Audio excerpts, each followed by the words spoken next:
जिनकी वजह से ये सारे रौनकें लगी हैं, उनके लिए एक बार क्लैपिंग हो जाती है। मैडम दुर्गाना साहब बैठी हैं, बोशी खान साहब बैठे हैं, आबिद राना साहब बैठे हैं, और जिनका नाम मैं नहीं ले सकता माधव के साथ, क्योंकि टाइम कम है, तो इसलिए बीइंग चेयरमैन पंजाब में आप सबका बहुत शुक्रिया। आपकी खिदमत में भाई मुराद साहब।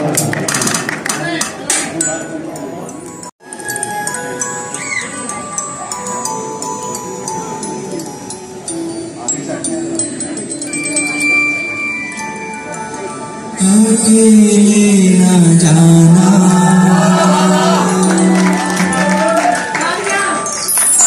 अकेले न जाना, हमें छोड़ कर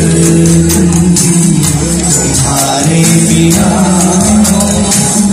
वाला क्या जिएंगे, अकेले न जाना।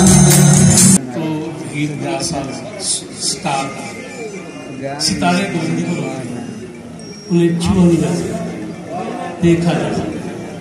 तो मैंने वो देखा, दूर से देखा, और ये बहुत हस्ती है जिनकी तस्वीरें हमारे मुल्क में रखी हुई अपनी किताबों में रखी हुई, और इन्हें कहा मेरी चॉकलेट लो, और गाना पिक्चराइज करवाना है रिदम में, इंडो पाक में कोई नहीं करवा सकता।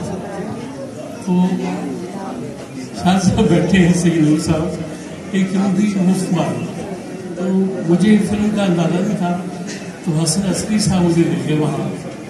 तो फिल्म में कैरेक्टर देखा, शुरू हुआ, बड़े मैं घबरा रहा था, डर रहा था, पहला काम था। तो कई तो सीन ऐसे थे, शाह साहब दिख रहे थे और मैं पकड़ रहा और मैं अदा कर